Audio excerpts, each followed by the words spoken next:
I spent an entire year studying for the LSAT, and at least half of it was a complete waste of time.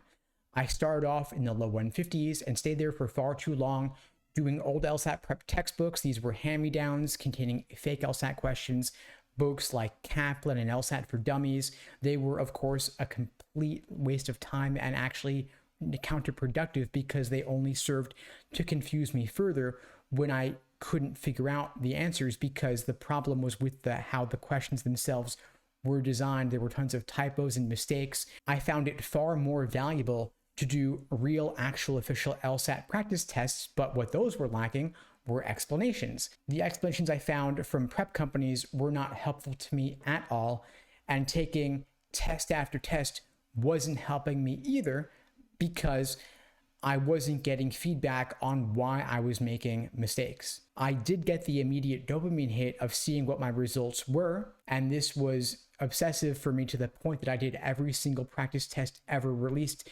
There were 40 something of them at the time, and over the course of what ended up being that entire year, I did bring my score from the low 150s to practice test scores in the mid to high 170s, and I ultimately scored a 175 on test day itself.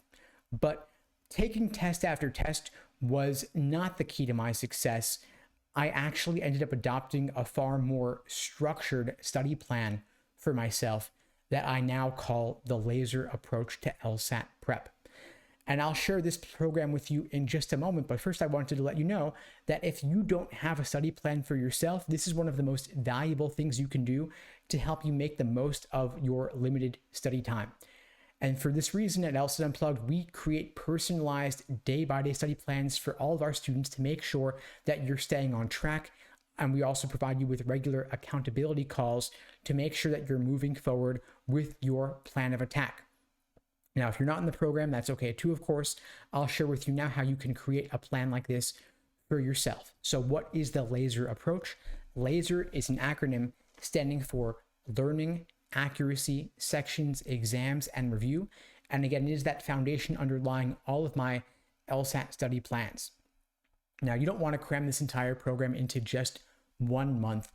So if you're taking the LSAT in 1 month and you feel like you need a plan that you don't really know what you're doing, I recommend slowing it down, considering maybe postponing your LSAT test date to allow you much more time to achieve your fullest potential.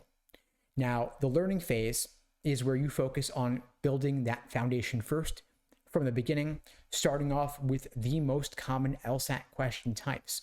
So in logical reasoning, for example, you have necessary assumption, inference, and flaw. You don't want to focus on the rare question types that hardly ever come up, since every question is worth the same. In reading comprehension, when you read the passage, you want to focus on, first and foremost, getting down what is the main idea, what is the author's opinion, the details, the supporting examples. You can always go back to the passage later to help you hunt for that specific information and find it when you need to.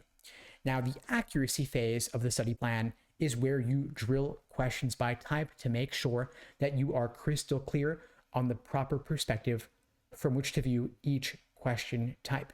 Then phase 3, we move on to S for sections. This is where you work on your pacing, doing timed 35-minute sections with standard timing, maybe a little bit more. If you have accommodations with time and a half, you get 53 minutes per section, and with double time, you get 70 minutes per section. And this is the phase where you figure out how to allocate your time over the course of the section so that you're not running out of time and not getting to all the questions, and that you're also not finishing the section too early, because if you have too much time to spare, that means maybe you were going too fast in areas where you would have benefited from slowing down a little bit. Phase 4 is where you do E for endurance and exams. This is where you are doing full-length timed practice tests, 2 sections back-to-back, a 10-minute break, then 2 more sections back-to-back, and you're done. You want to do at least 10 full-length timed practice tests before the big day itself, so that the test day itself feels like just another run-through. Now, the R in the LASER approach is for review, where you analyze and review each LSAT practice test that you take to figure out which tricks and traps you are personally uniquely prone to falling for, so that you can avoid making the same mistake again.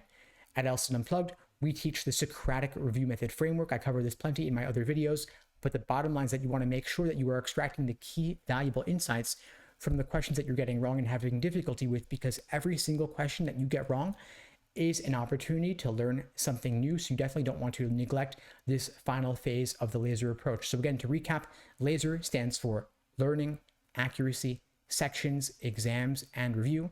Make sure that you craft that personalized study plan for yourself. And if you want my help, feel free to reach out. In the meantime, I wish you all the best and take care.